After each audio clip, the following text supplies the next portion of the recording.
2003 2005 முன்னாள் படித்த மாணவிகள் ஒரு 54 பேர் நாங்கள் வந்து படிச்சிருக்கோம்.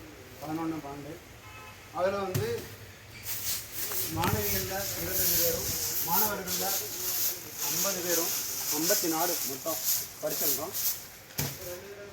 இதில் எங்கள் பள்ளி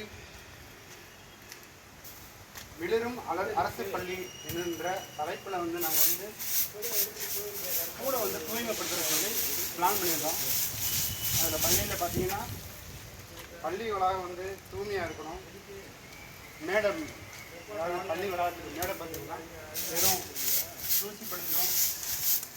கீழே எல்லாமே க்ளீன் பண்ணிடலாம். மேடை க்ளீன் பண்ணுறது ரொம்ப சிரமம் அப்படின்ற நலனை கருதி நாங்கள் முன்னாள் மாணவர்கள் எல்லாமே சந்தித்து வாட்ஸ்அப் குழு ஆரம்பித்து ராஜ்குமார் நாங்கள் எல்லோரும் சேர்ந்து இதை ஆர்கனைஸ் பண்ணி இன்றைக்கி வந்து நாங்கள் எல்லாத்தையும் கூட்டி புத்தாண்டு முன்னிட்டும் ஆசிரியர்களை சந்தித்து சுத்தப்படுத்திட்டு இருக்கோம் அப்படின்றத நான் தெரிவிச்சுக்கிறேன். அதே மாதிரி இது ஒரு விழிப்புணர்வான ஆசிக்கிட்டு நாங்கள்லாம் படித்தோம். 20 வருஷம் ஆச்சு. மாணவியெல்லாம் சந்திச்சு 20 வருஷம் நான் படிச்சிருக்க நாங்களே இந்த பள்ளியை வந்து நான் தூய்மைப்படுத்தும் போது நினைக்கும் போது நீங்கள் எல்லாரும் தமிழ்நாட்டில் இருக்கிற எல்லா ஸ்கூல்லையுமே நீங்கள் எல்லாருமே படிக்கிற பிள்ளைங்க தங்கள் வகுப்பை சுத்தப்படுத்தணும், தூய்மையாக இருக்கணும் அப்படின்றத கான்செப்டில் நிலைநாட்டி தான் நாங்கள் வந்து இந்த தூய்மை பணிகளை மேற்கொண்டு வரோம். அதனால் தங்கள் மாணவிகளுக்கு நாங்கள் சொல்கிறது என்ன கருத்து அப்படின்னா, தயவுசெய்து அனைவரும் வந்து வீடை எப்படி சுத்தப்படுத்தி வச்சுக்கிறோமோ அதுபோல் தங்கள் அரசு அலுவலகங்களில் பள்ளி வளாகத்தை தூய்மையாக வச்சுக்கணுன்றதை நாங்கள் கேட்டுக்கொள்கிறோம். நன்றி, வணக்கம்.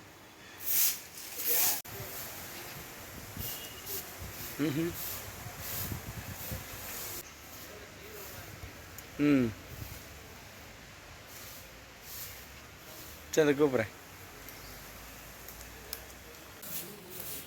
மாணவ மாணவியரே அனைவரும் இதே முறையை பார்த்து எதையாவது பார்க்கறதுக்கு முன்னாடி எல்லாரும் பள்ளியை தூய்மை வச்சுக்கிறேன். நாங்களும் இங்கே தான் ஸ்கூலில் படித்தோம். எங்களுக்கு நாங்கள் சுத்தமாக வச்சுக்கணும்னு நினைக்கும்போது நீங்களும் இது போல் இந்த வீடியோவை பார்த்துட்டு விழிப்புணர்வாக எடுத்துக்கிட்டு நீங்கள் சுத்தமாக வச்சுக்கணும்னு கேட்டுக்கலாம். செருப்பு இருக்குது, விளக்கமாறு இருக்குது, ஸ்கூல் பேக் இருக்குது. இதெல்லாம் ஏன் போட்டிருக்குன்னு தெரியல. நாங்களாம் படிக்கும் போதெல்லாம் சுத்தமாக வச்சுருக்கோம்.